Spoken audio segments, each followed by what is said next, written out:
Welcome and thank you for joining us today on our Women's Symposium. We so appreciate your support, and not only on our symposium that we do on our Zoom, but also on our Facebook page. Totally support the listeners and those who are joining in today. Our symposium originally began in 2014 at the International Karate Championships, and at that time we had a panel of women and we highlighted what women are doing in Kenpo and the impact that they're making. In 2020, we took advantage of the Zoom format and began doing Zoom symposiums, and today is the 7th symposium we've had, and we've featured, as of today, 65 panelists who have discussed various topics and have really contributed very much to women in Kenpo. In 2021, our board member, and as I'll introduce her in a little bit, Denise Plowman, created a Facebook page. And since that Facebook page, we have grown tremendously. We now have over 1,700 members, and we have 80 countries represented on our Facebook page. So a big thank you to Denise, not only for the idea of doing this, but for all of your hard work and tireless effort to keep this Facebook page alive. I'd also like to say thank you to our board members and our ambassadors who are continually putting women up to be recognized in what they're doing in martial arts. So we've grown so much, and I thank our panel, our board members for that. Fast forward to 2024, that was last year.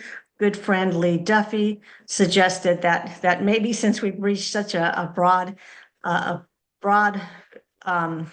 group of women, that maybe we update our name, and so we did. We updated our name to be the International Kenpo Women, and we've also updated our logo. And so today we are the International Women of Kenpo. Our mission statement, however, has been the same, and our mission statement is to be known throughout the Kenpo world as a community that encourages one another to achieve collective goodwill for women in Kenpo through recognition, education, inspiration, and collaboration. So this is the perfect time to segue into our topic for today, which is working with individuals with special needs. My late husband, Bob White, said a coach's job is to take their student from an existing state to a desired state. And those of us who teach or teach classes or work with various students in classes know that everybody, just like we, learns uniquely, and we all have different things that inspire us and motivate us, and it's up to us as teachers to be able to identify with our students what inspires them, what motivates them, and how we can best encourage them.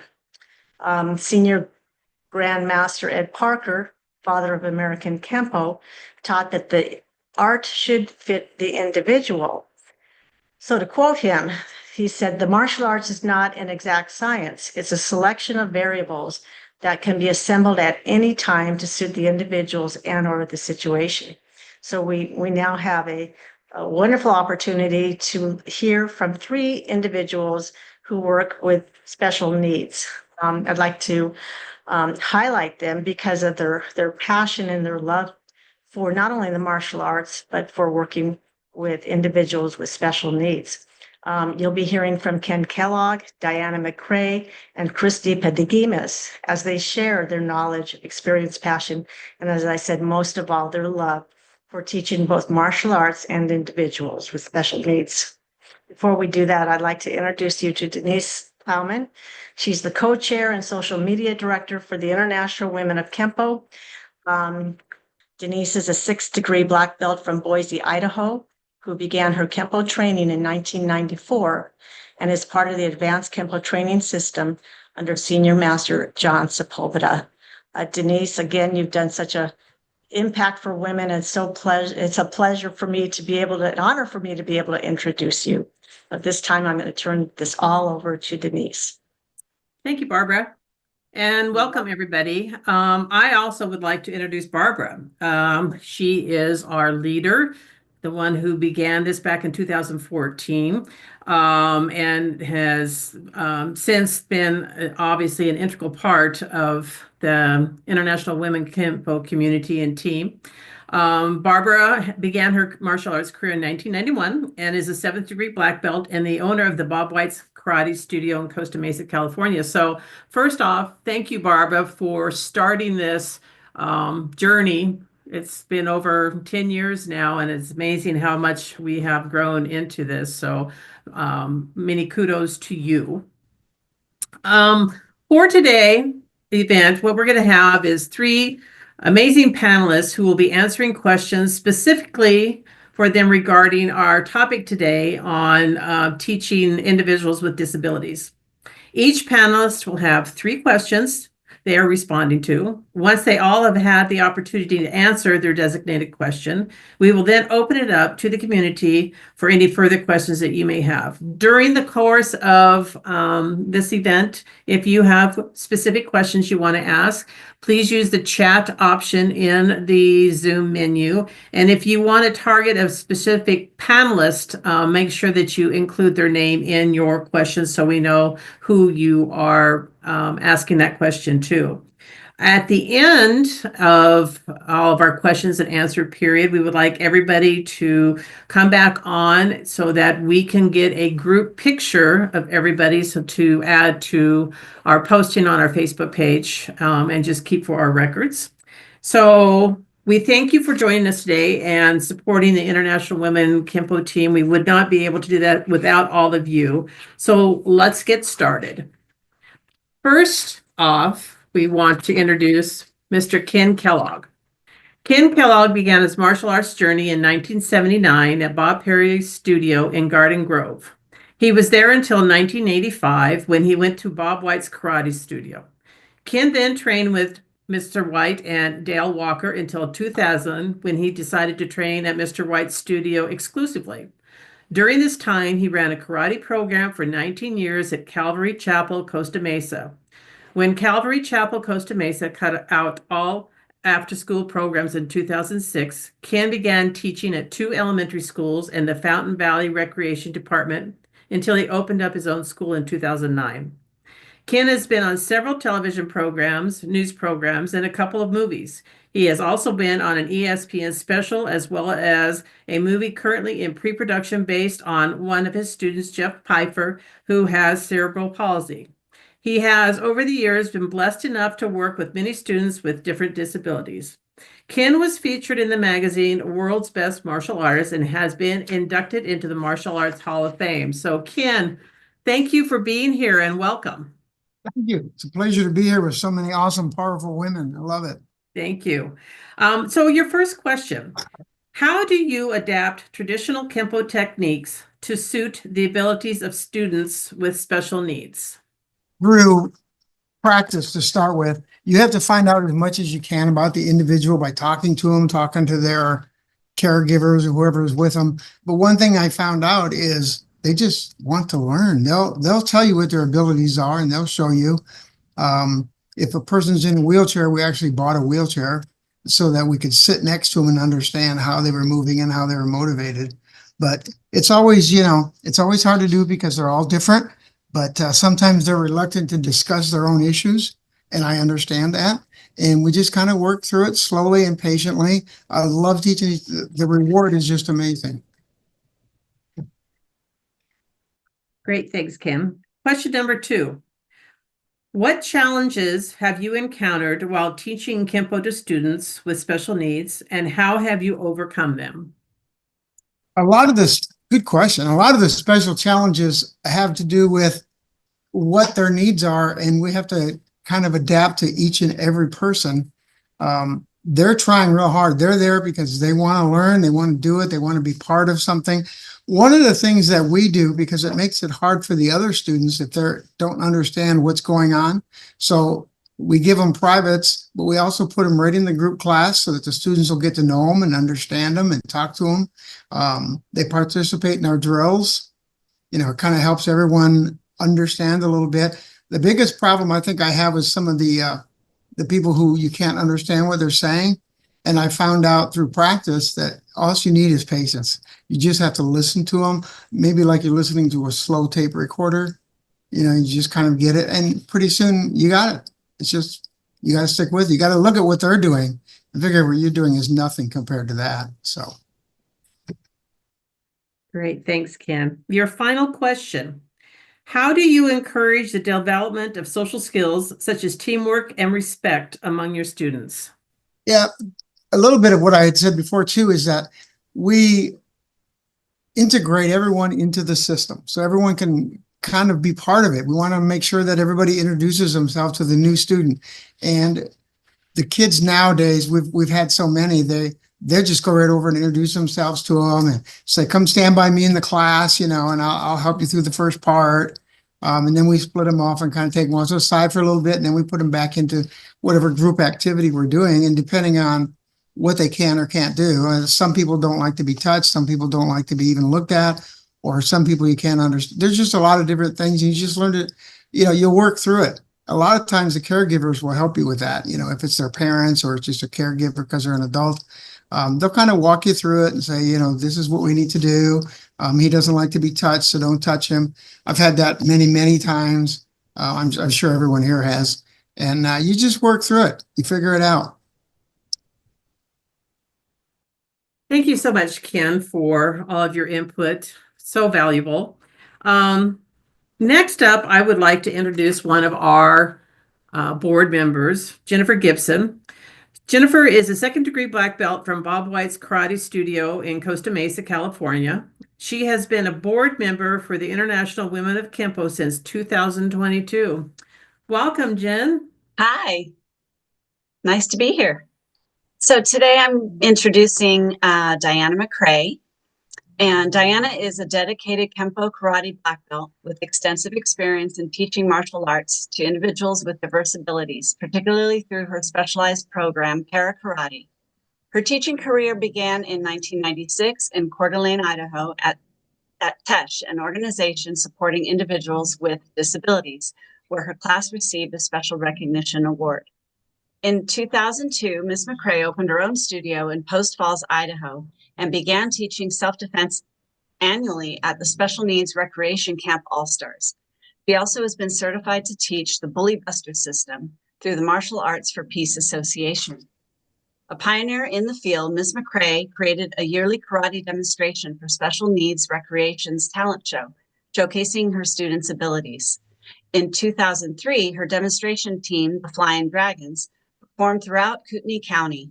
That same year, she witnessed the transformative power of sparring for her students at the Possibilities Unlimited tournament in Glendora, California, a pivotal experience that shaped her approach to teaching. In 2004, Ms. McCrae earned her black belt with a thesis focused on teaching martial arts to people with a disability and a black belt form performed from a wheelchair. She has since continued to advocate for and expand her specialized program. In 2005, she was a special guest speaker and instructor at the UK Martial Arts Festival for people with disabilities. In 2016, she helped establish a curriculum for Special Needs Recreation's Life Skills program, incorporating karate. In 2017, she added sparring to her curriculum. In 2019, she began training assistant instructors from her students at Renewed Horizons. Ms. McCrae is currently developing an instruction manual to encourage other Kenpo instructors to teach individuals with disabilities. In 2024, she was awarded a grant from the Coeur d'Alene tribe to support para karate. And in 2025, she will open a dedicated para karate studio in Post Falls, Idaho. Welcome, Ms. McCrae. Well, thank you very much for that lovely introduction. I didn't realize I'd done so much. Quite an accomplished person you are. My first question for you is, how do you modify your teaching style for students with different types of special needs, such as autism, ADHD, or physical disabilities? Well, I found you don't really need to modify the system very much. I mean, Mr. Parker has done all the work for us. I found that slowing down teaching and repetition is crucial. Students tend to take longer to absorb the material. Majority of them have a very bad experience at school with PE and social experiences, and they don't have the physical stamina to execute a lot of the moves, particularly in speed. So patience is a big key. This is why I've decided to add an extra belt after, when students have got past the white belt stage. It's a white belt with a yellow stripe down the middle. And basically what they have to do to achieve that, they have to have a certain knowledge of Kenpo basics and a basic knowledge of the movements that they're required to progress. And this also gives them some incentive, because as you know, starting learning karate can be very overwhelming, and it gives them something visual to show that they've achieved. I teach and practice each belt technique as it is with our system. I go through all the techniques and discuss the Kenpo principles and ask them questions. So I know that they're starting to understand. When it comes to belt tests, I have found over time that if you just pick 4 techniques from each colored belt requirement and really focus on teaching those 4,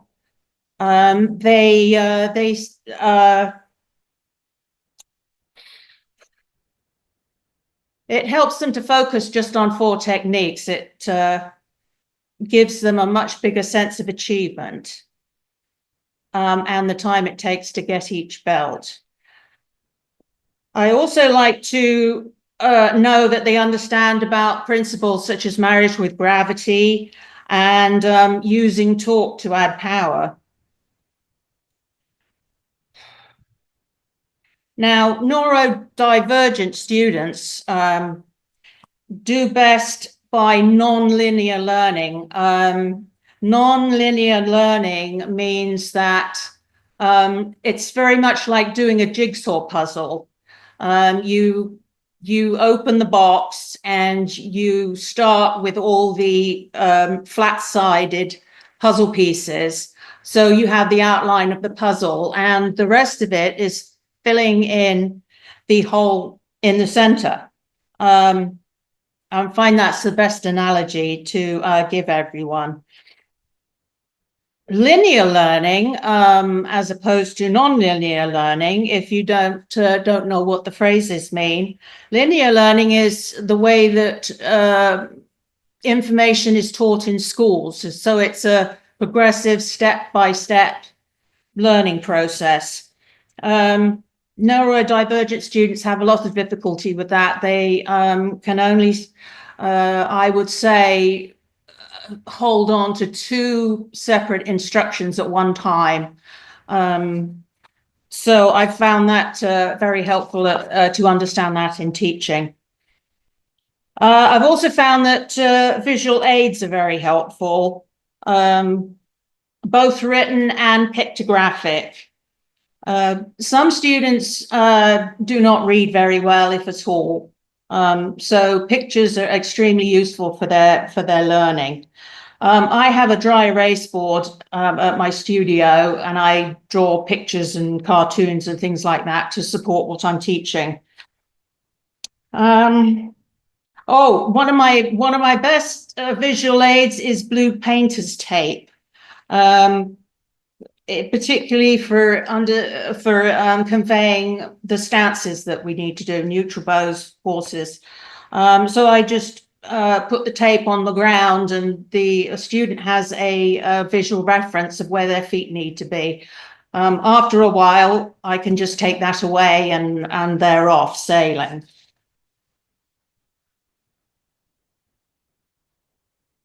I've also found too, focusing on the Kenpo sets has been very useful. for reinforcing the basic movements. So they've got a good basic knowledge before they start tackling the techniques. Teaching students with disabilities is a long-term commitment. You can't just sort of do it for a year and then leave. As Ken said, they want to learn. So I'm here to teach them. And we also learn from each other. And I've learned so many things from them as they learn from me. So I always say it's a team effort. See if I've got anything else here I need to say. Yeah, and also again, as Ken says, it's not a one size fits all. You have to sort of understand how the student thinks, and also it would be helpful to have a knowledge of whatever disability you have, be it Down syndrome or autism. That's very useful. That will aid you in knowing what to teach and how to teach it. Good.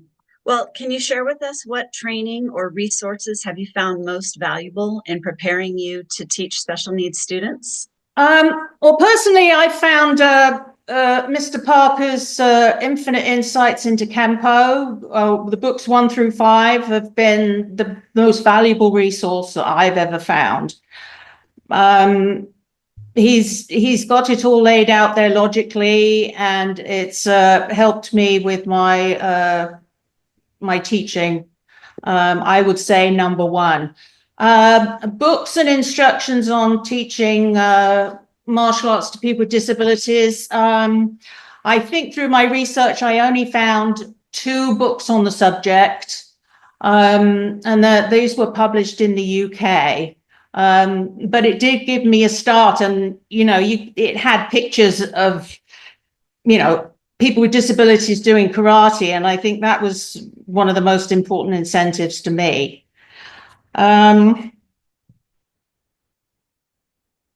Also, YouTube. Looking at Kenpo techniques on YouTube has helped me immensely to focus on each move, each individual move, and because I have to explain that to my students. So I would say overall, those are the 2 most helpful ones I found. And also in the last few years, there's been more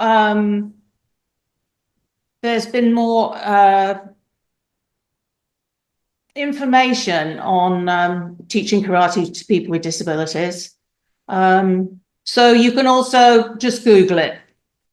Do you happen to have the name of that book that helps teach people with disabilities? No, unfortunately, I was going to be moving house and all my books are packed away. But if anyone is interested, just email me and I'll go find them and I'll let you know what they are. Okay. Okay, great. Thank you. Can you share a success story of a student who has thrived through learning Kenpo karate? Oh, yes. One person comes to mind. She was a female teenager, and she was born with fetal alcohol syndrome. And a few years before I started, she was rescued from an abusive situation, which she had found herself in after her adoptive parents had died. I started to teach her the basics of Kenpo, and also she went right into sparring my senior students, which I was very happy to see. She was not afraid in any way. So I taught her for about 2 years, taught her the Kenpo basics and sparring. She moved on, unfortunately, which I was very sad about. But she has since achieved a brown belt at her new studio. How wonderful. That's great to hear the success stories. Yes. Thank you so much, Ms. McCrae. Thank you. At this point, I want to remind listeners to send your questions to the chat, and we will have a question and answer session after our last speaker. At this point, I want to introduce Rhiannon Leppert. Rhiannon is a first-degree Black Belt from Spokane, Washington, and is part of the Advanced Kenpo Training System. She has been a board member for the International Women of Kenpo since 2022. Hi, Rhiannon. All right, thank you. Hi, Jennifer. Mr. Kellogg and Ms. McRae, thank you for your inspiring messages and your contributions to the Kenpo community. It is now my pleasure to introduce Christy Patagimis. She is a second-degree Black Belt in Ultimate Impact American Kenpo Alliance, the UIAKA, and a dedicated educator in special education. She is also an ambassador for Paxial Martial Arts, the creator of the Kids in Motion program, and an instructor at Ultimate Impact American Kenpo Karate. Currently, she provides occupational therapy services to children and adults with Down syndrome. Christy began her martial arts journey in 2016 alongside her sons, quickly discovering a passion for Kenpo. Drawing from her background in a wrestling family, she set a goal to achieve her black belt by the age of 50, a goal she successfully attained. Congratulations. Thank you. Now, as a mother, you're welcome. As a mother of 6 and grandmother, she continues to pursue martial arts as a lifelong passion. Christy studies under her husband, Master Herb Patagimis Sr., a 9th degree black belt in UIAKA, who trained under the American founders, Grandmasters Ed Parker Sr. and Paul Mills. Together, they operate a martial arts studio, camps, and tournaments in Blackfoot, Idaho. Christy is passionate about unifying martial arts and fostering an inclusive environment where individuals of all ages, genders, sizes, and abilities can train and share ideas. She is also an ambassador for Ed and Bear Parker Jr.'s Paxial Arts, contributing to the creation of a community of peacemakers. Additionally, she has recently begun training in Vietnamese Tai Chi under Frederick Pivoteau. Her mission is to empower others through movement, embodied in her motto, "No days off, certain things to feel 100%.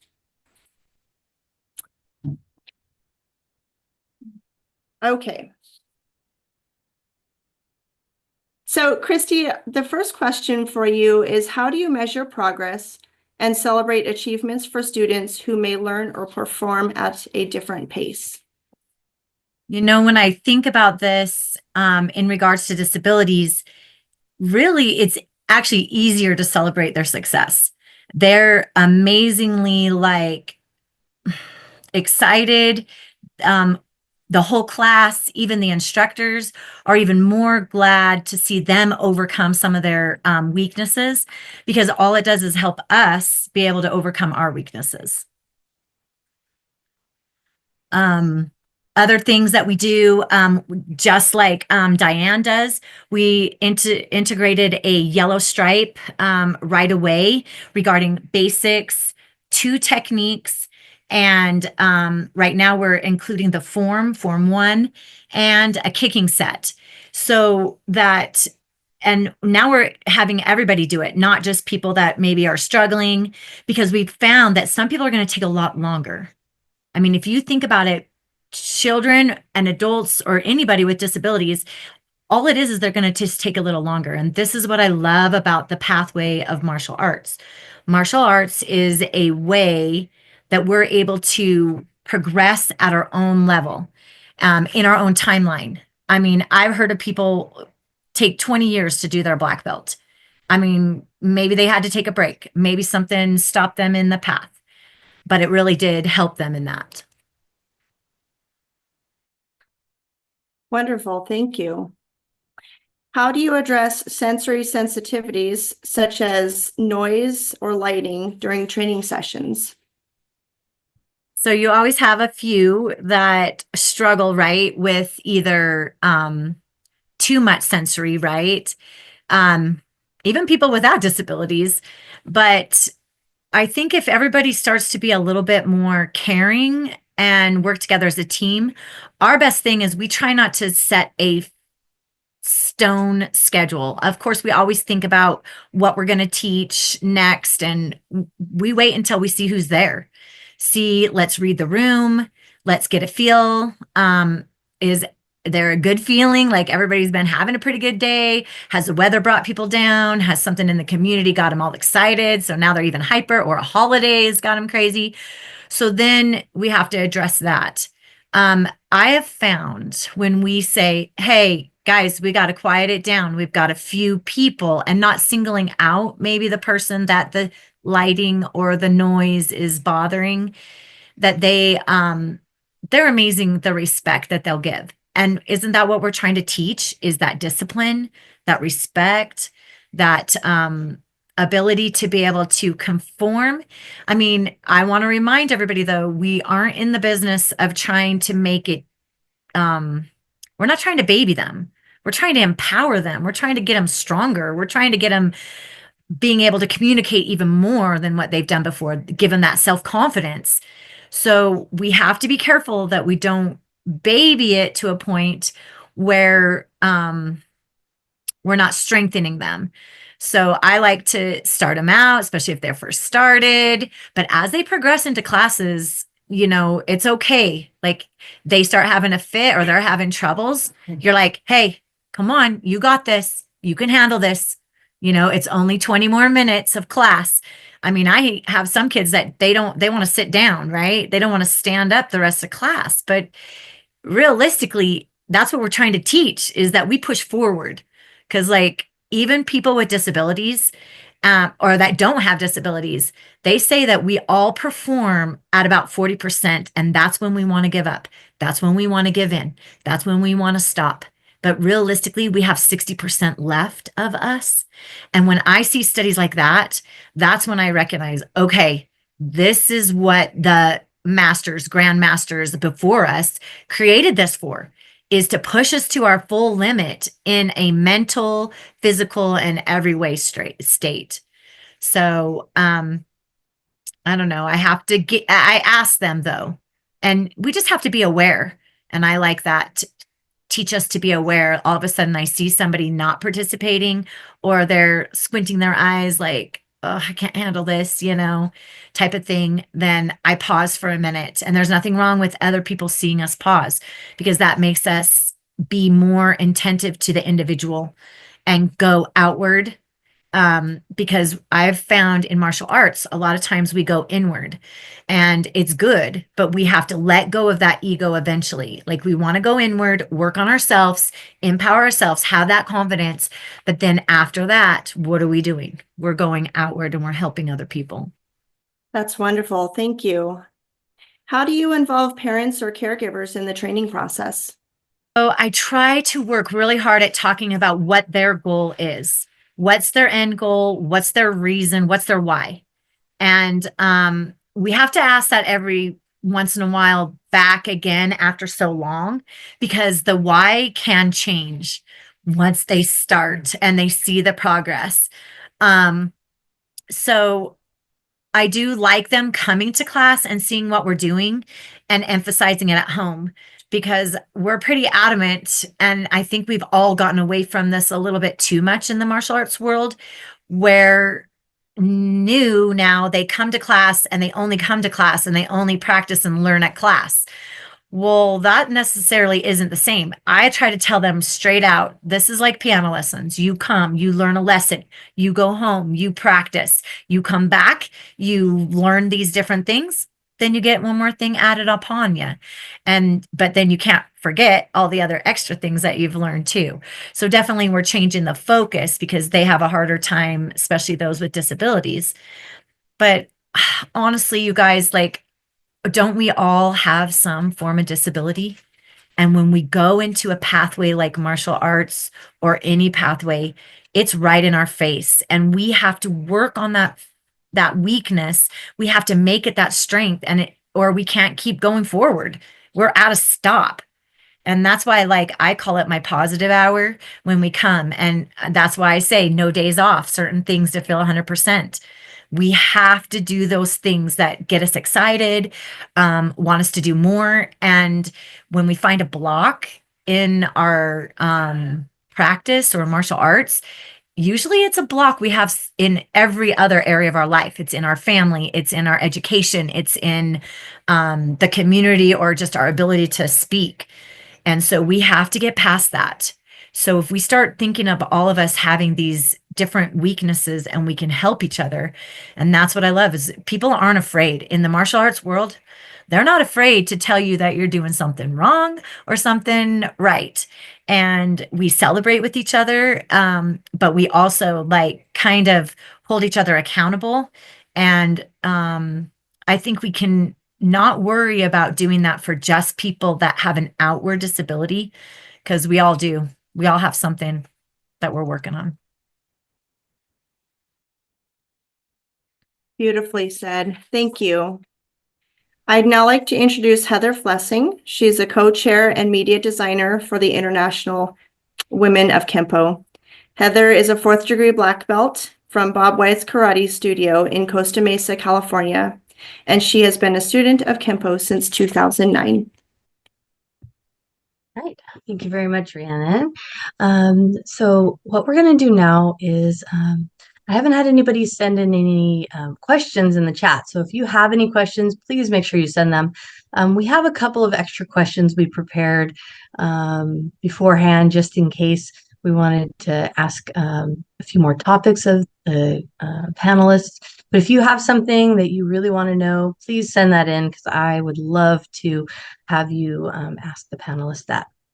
All right, so what I would like right now is for our 3 panelists to come back on camera so that you're ready to answer your questions.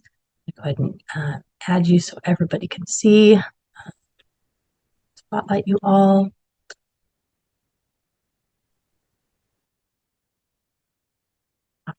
There we go. Okay, so my first question is going to be for all of you. And my question is, what advice would you give to other martial arts instructors interested in teaching students with special needs? So we'll just go ahead and start with Christy as the first one to answer this question.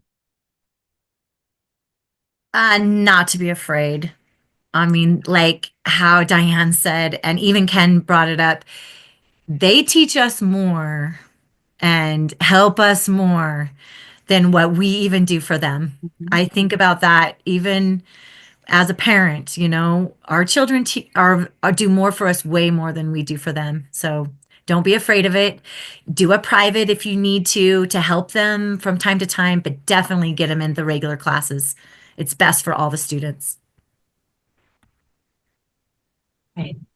Thank you very much. Let's go ahead and ask that same question to Diana. Please let us know what advice you would have. I would say the very first thing we need to think about is our studio disabled accessible? I was looking around for a studio space recently, and all the ones I looked at, somebody in a wheelchair had no way to get in. So I think that's kind of an important thing if you're going to be committed to this. I think it also shows to the community that you are committed. You're going to have those ramps and you're going to have those non-steps. And also, people with disabilities, they have families. And if they recognize that your business is committed, you know, you're going to get more business. They notice these things.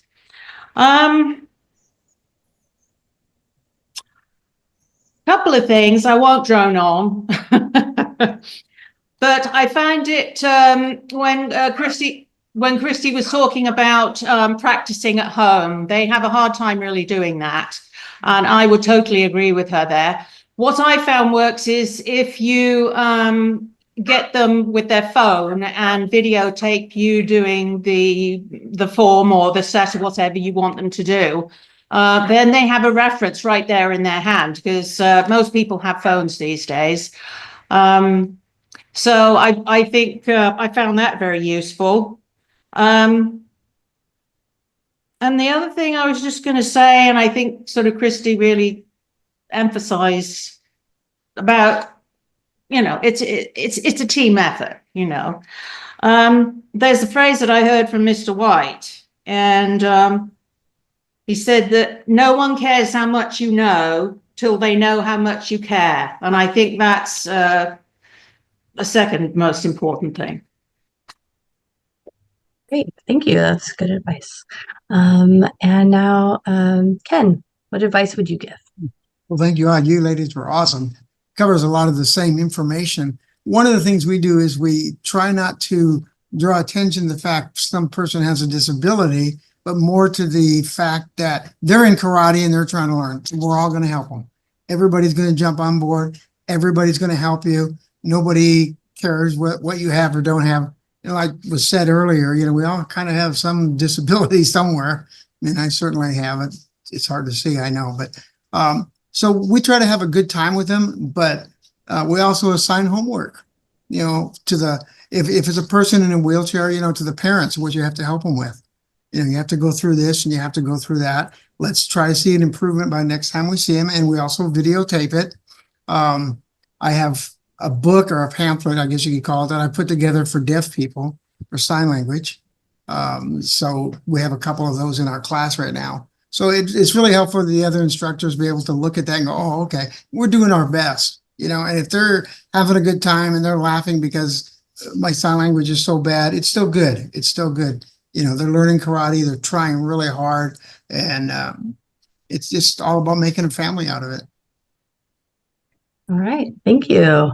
Yeah, that would be hard learning sign language just to be able to communicate with your students, but that makes sense if you want to have that impact with them.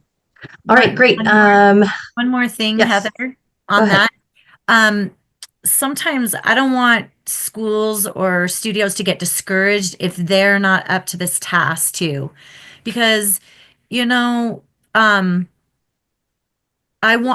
choose to be inclusive, but maybe some of them are going to struggle with that, right? But they can in turn remind them, hey, if you have a strong desire to do this, and or a parent has a strong desire for their child to do this, someone or somewhere is going to come to them if they continue to have that strength and desire. I mean, look what Diane's done. She's like going to create a whole curriculum. I mean, soon, right? It's gonna just keep going on. And that's where I think we don't want to obviously condemn anybody if they're not able to do this. But then if we're able to come up with somebody who can even do a special class, maybe they have this studio, they're paying all this power and this beautiful facility. Maybe they reach out and they have a parent come or an adult that has a disability and say, I want to do this. And then you train them and they open up a whole special class and utilize that dojo to our benefit. And I've thought of that. I mean, we've had special activities where they have all come on a certain day and had like a workshop, a self-defense workshop. And I've seen that those parents and that community of children that have disabilities, they donate money, they donate materials, they donate time. I mean, they are in the business, just like us in the business, to empower people and teach them self-defense. And if you think about it, somebody that has a disability, they need self-defense even more than us, you guys. And they need an outlet to get rid of their anger issues. We forgot to address a little bit about that, and maybe these extra questions will. They need a positive outlet to get rid of this anger and this frustration that they have just because they have a disability. All right, thank you. All right, I have some questions that were sent in on the chat. So panelists, if you can look at your chat and see if you are interested in being one of the people to answer those questions, go ahead and check out what there is, and then just get back to me. but I'm going to go ahead and start with the additional questions, and then we'll come back to those in the chat. So I'm going to start with, what inspired you to begin teaching Kenpo karate to individuals with special needs? So we'll start with Ken because your camera is on. Go ahead, Oh, Ken. okay. All right. Oh, mine was a student that I had. It was given to me by another karate instructor who was having trouble working with him. He just couldn't understand him. He had cerebral palsy and he was wheelchair confined, and you couldn't hardly understand him talking. And this friend of mine, Chris Merrill, said, "Oh, can you teach this guy? Because you got to school and I just can't do it anymore." So I go, "Oh, yeah, sure, no problem." Boy, was I in for a surprise. I learned so much. It was just awesome. It was probably one of the best times I've ever had learning stuff. I mean, it was so neat. This guy tried so hard. He was with me for 11 years, and he passed away, but he was the one they're making the movie about. He earned his black belt. We did a few special things for him, but he tested in front of a lot of black belts, like Mr. White was there, and Freddie Brewster, and it was just a really neat day.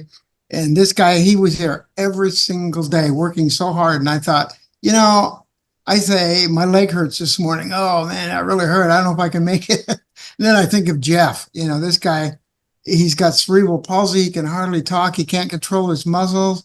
And he's here every single day trying to do better. So yeah, he was a real inspiration to me. Great, thank you. And I think I remember meeting Jeff. Was he at, Yes. you went to karate tournaments too and did? Yes, he did many times. Yeah, Yep. yeah, I thought so. Okay, I'd also like to ask that same question to Diana. So what inspired you to begin teaching Kenpo karate to individuals with special needs?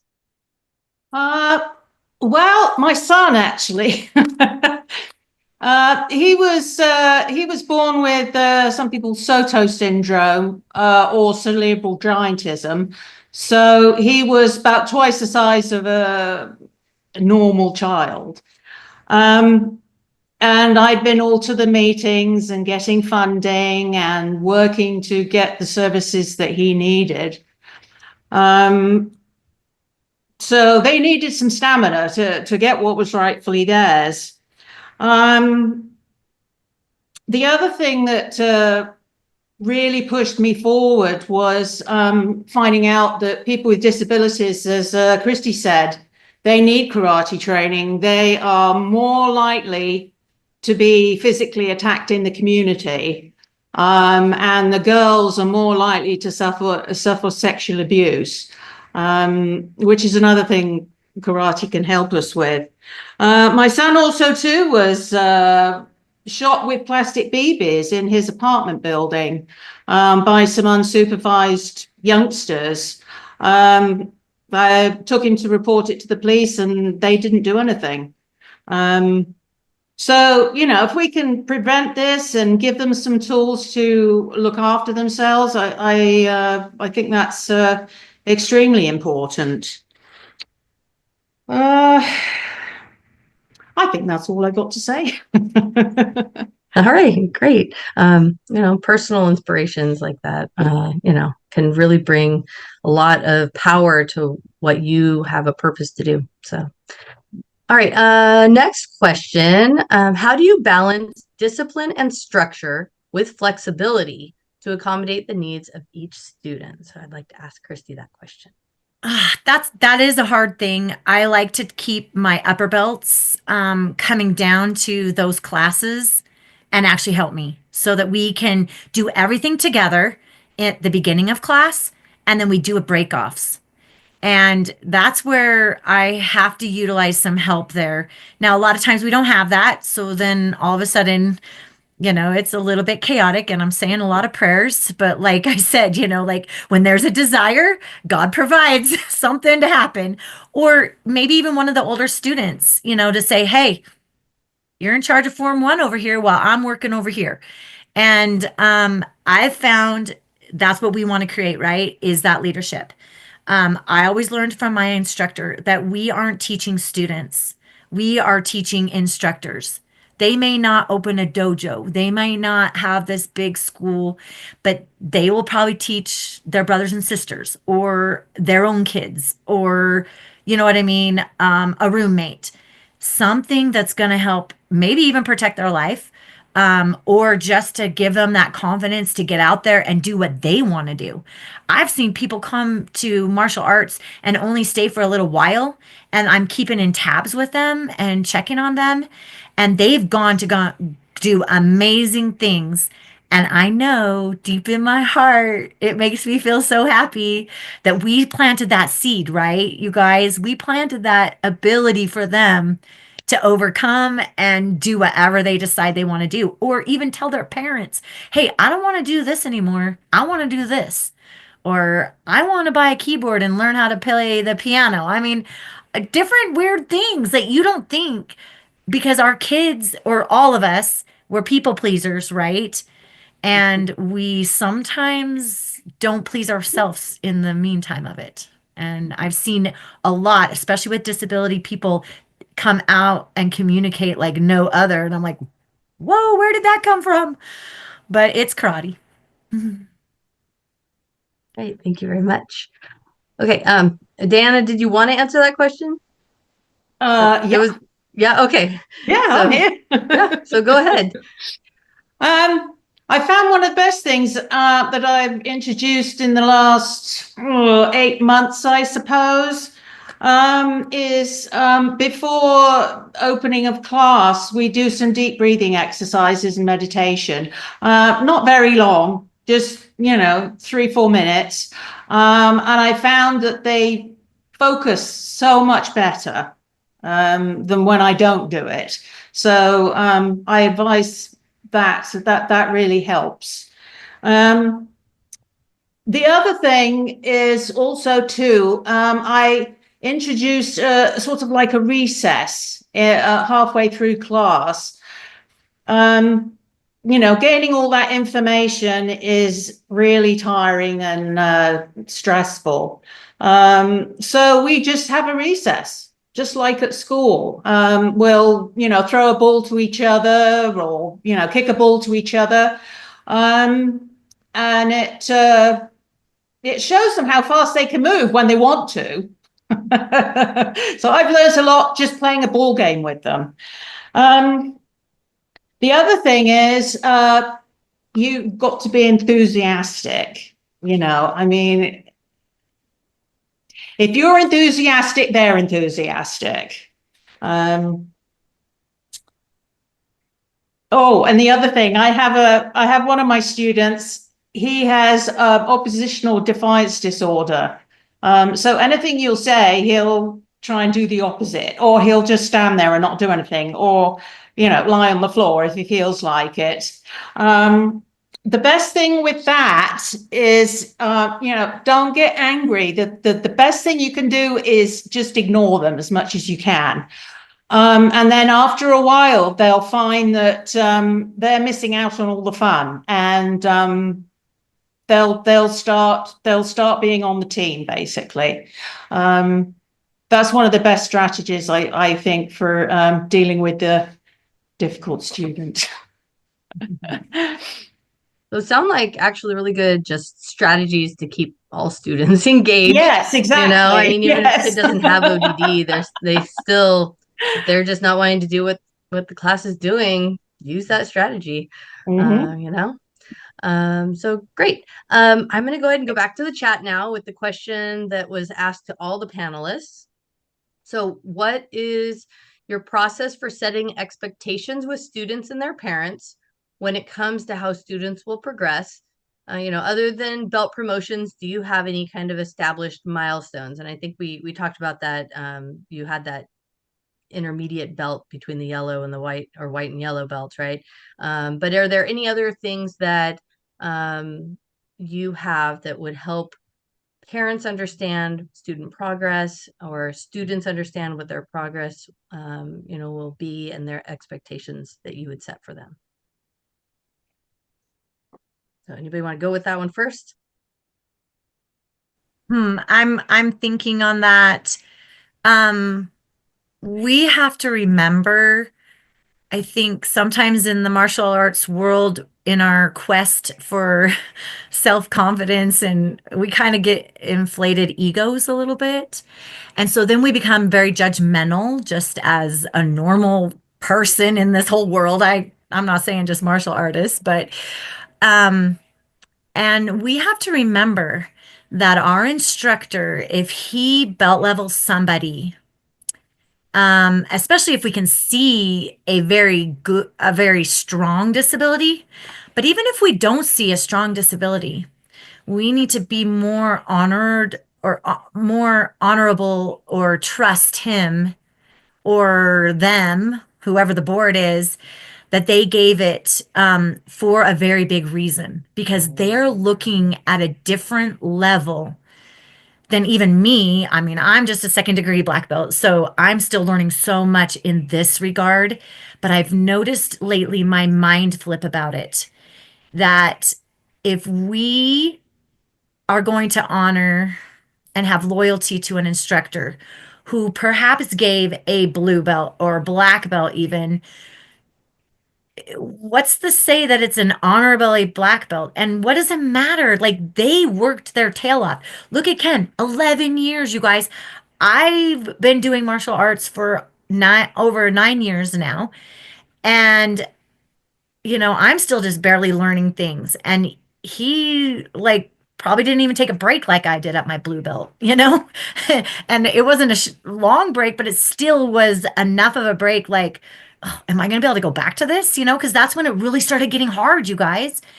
And I think if we start being more honorable to those instructors who went to their instructor, if their instructor's still alive, or maybe some of these guys their instructors even passed away and they are the head instructor, we can't judge somebody's black belt. Maybe we can see, oh, well, I want to do better at my whatever black belt motion, but that's me. That's on me. That's me learning through my disabilities or my ability to be able to be that better black belt or even just a yellow belt.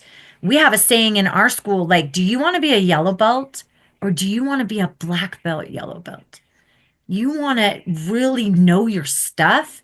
And when they start thinking about just even getting their yellow belt as a black belt yellow belt, man, they're working a lot harder. And then they're also taking care of themselves because like even Diana was talking about how some of the kids will be on the ground, some aren't listening. I mean, I have some kids with so much attention crazy, and I'm like, do you want to sit on the bench or are you going to participate? And then they start to participate, and I tell the other students that are listening, I said, okay, today Alex or whoever it is, they're going to work our focus, but I need you looking in the mirror. I need you focusing on yourself.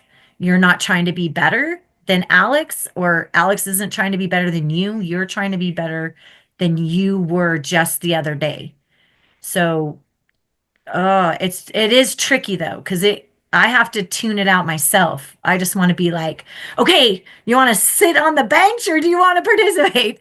But it's all about the love, right? And when they feel that love, they'll just keep coming back and back and back. And we didn't really bring up that whole big thing that helps with any and everything that we've said all day is it goes back to the heart. It's going back, loving what we do, loving the art, loving that person. I mean, they feel it. And if they don't feel it, then it's not going to help them. And we're not going to be able to help ourselves.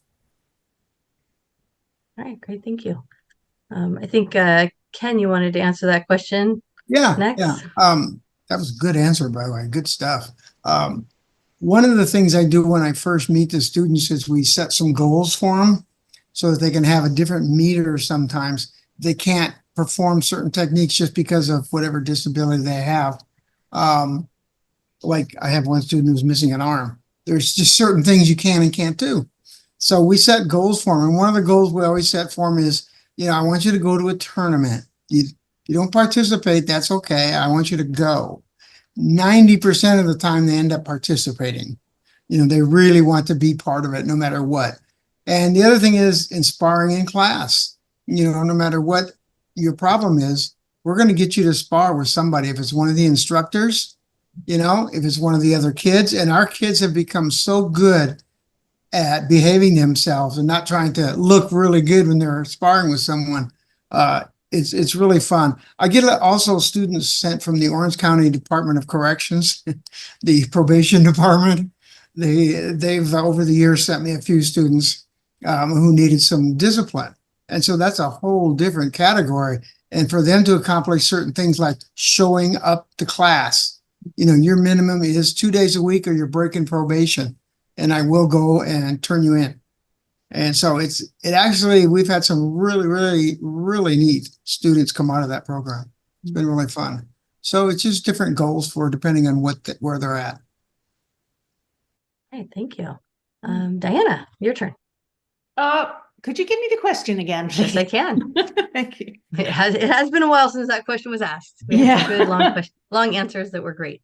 What is your process for setting expectations with students and their parents when it comes to how students will progress? Other than belt promotions, do you have established milestones? Not particularly. I think because everybody has different abilities and non-abilities, I prefer just to sort of let it flow. I think, you know, if you set goals and it can be a little bit disabling. I know when I was training, I would find it rather difficult. There's just so much to learn. So I don't really, I just encourage. And that seems to work for me. It's great. Thank you. All right. We're going to come back to that question that Christy thought might be in the additional questions at the end. It is here, and it's for you, Christy. How do you manage behavioral challenges or meltdowns in the dojo?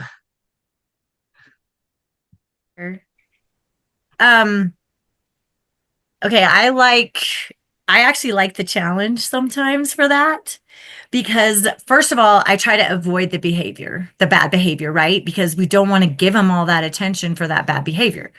But then when it gets to that point, all of a sudden that you have to engage with it, then it teaches a lesson, not just to that person or that child, it teaches it to everybody.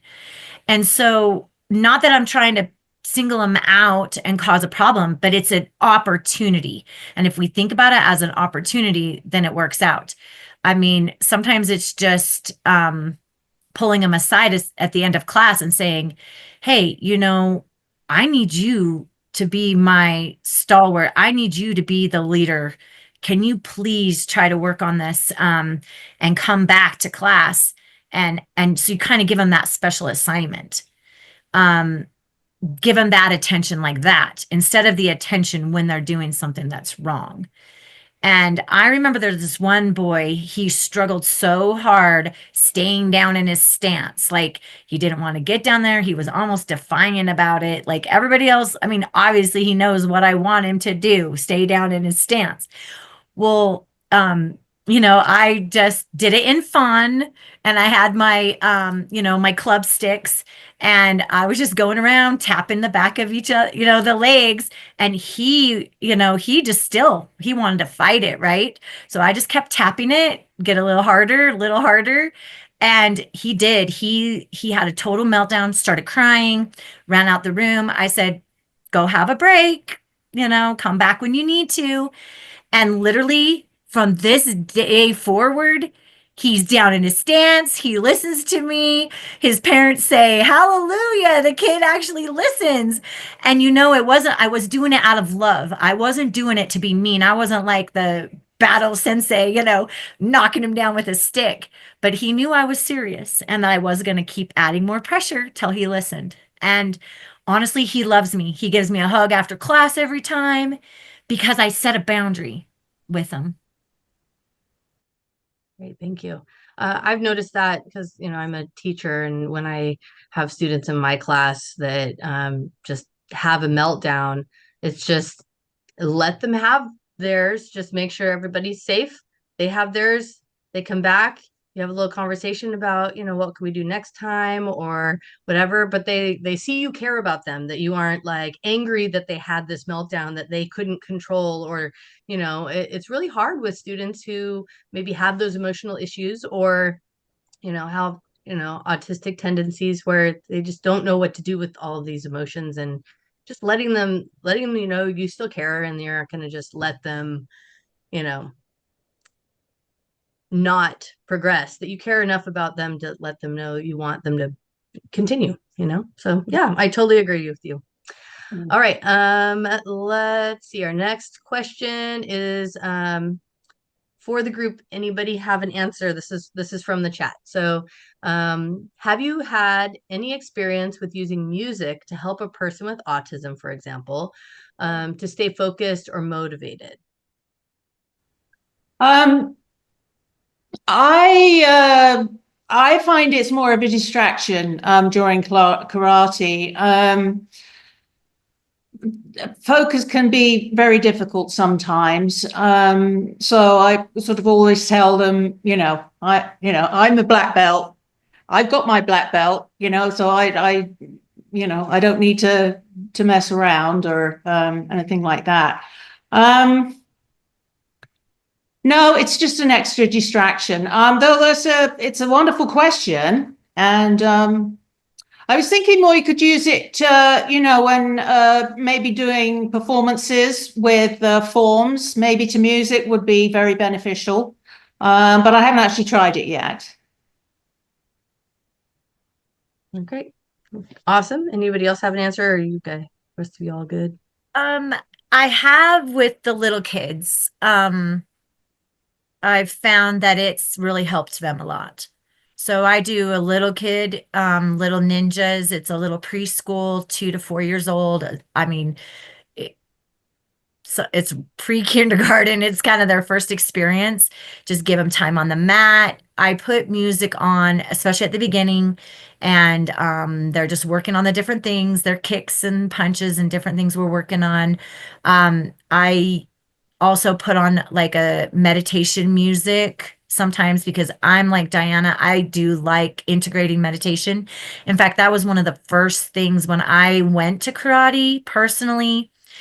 I saw Master Herb have like 8 little kids. I don't even know. They were very young, sitting around a candle, meditating to this candle for over a minute. And I'm like, what the heck? Like, what did I just see?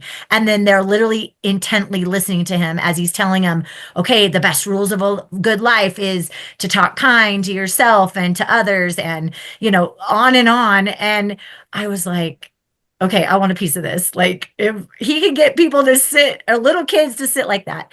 So I have used music that way. A lot of times I'll put the music on at the end if I'm letting them just do drills, you know what I mean? Or between classes, if we have a break between classes. Right now our classes are going back to back, so I don't. And I found that that's kind of helped. But I'm like Diana, especially with special needs, sometimes it's a little bit too distracting. Great, thank you. All right, next question is for Ken. What steps do you take to create an inclusive and welcoming environment for students with special needs? Well, thank you. We kind of discussed it earlier a little bit. When I have my students include them in the class, they are part of the class. One of the things I've noticed, it depends, of course, on the special need, but to get kids' attention, sometimes if they're not really paying attention, or a squirrel went by, that kind of stuff. We do a thing called Coach Ken Says, and it's like Simon Says, except it's all karate moves. Coach Ken Says horse stance. Everybody focuses because everybody wants to win. We give a little prize or a ribbon at the end, but everybody wants to win. So all of a sudden your whole class is focused. They all want to win. They all think it's funny. So there's different things that we do like that, depending. But it's hard if you have 3 or 4 people in the class, because like Diana, I don't have just a disability type class. I include them in our regular classes, so we're always participating together, which I think is really good for all the students and the instructors to learn how to deal with that, because that's just part of everyday life. And it's really neat to see the parents start to get involved and want to bring things and donate. And, how about this for a prize? And, it just gets everyone to participate. As long as we have the family involved in it, it's a much better situation. All right, great. Thank you. And then we have another question. This is for Christy. How do you see the role of martial arts evolving in providing inclusive opportunities for individuals with special needs? I'm just in awe with Diana going forward to make a curriculum for this, because I have thought of that as well. And I love it. I'm so excited to hear Diana from that. Because I mean, when they have a disability, or any of us have a weakness, we usually have something that's a stronger strength, or we're endowed with a special thing. And so I've seen that if that person is able to be in a safe environment and open up, then all of a sudden they're giving the world, not just us, but the whole world, something new to learn about. And I've seen this in one of our adults that we've had in the program for a long time. Didn't think these certain people just surprise you, right? You don't think they're going to stay very long because it's hard, and they aren't progressing like everybody else around them. But they turn around and surprise you, like they become your best paying student, best attending student, best supportive student.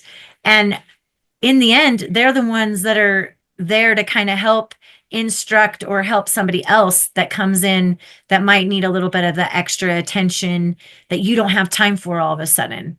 And so we have to be very careful about selecting who we want to teach, or who is fit for our program, or we actually do need to try to adapt our programs. And I see it, more people having more unconditional love. They're loving people where they're at. They're loving people through it. We're all cheering each other on. We're teaching each other how to be our own personal cheerleader.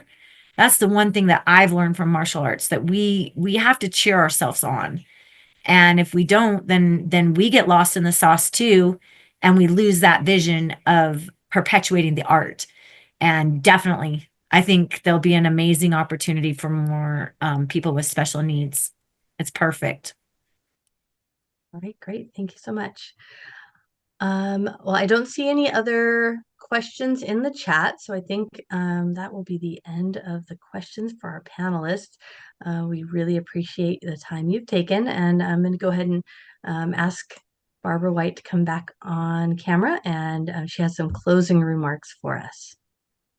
I think I'm on. First, I want to thank all of our panelists for being here and just giving such a service to those of us who teach in martial arts, and opening our eyes and our horizon. I really appreciate the care that you took to all the questions to answer these questions. I had a few takeouts from them. I really, Diana, I appreciated your enthusiasm, and how you talked about it, just being enthusiastic, because that really is contagious. And once you have enthusiasm, it spreads to others.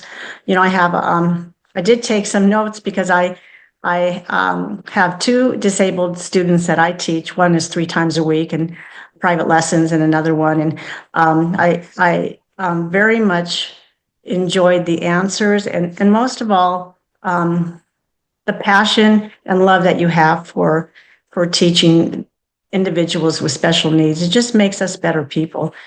And so I really appreciate you guys coming out and sharing with us your love and your passion. Appreciate all of those who were here to listen today and support us. We're so appreciative of the support you've given us on our website, and our actually, speaking of website, I take a kudos and a thank you to Heather Flessing. She is creating a new website for us, and that's a lot of work. And she's the best person in the world to do this. She is so skilled in what she does, and so Heather is working on it right now. You guys, you can go on it. This will be on YouTube at some point. and you'll be able to watch it, or also, send the link to your friends so that they can watch if they haven't been able to participate either. We would like to once again thank you guys, thank everybody for being here. And at this time, I hope that you have a good day and a great weekend. Thank you.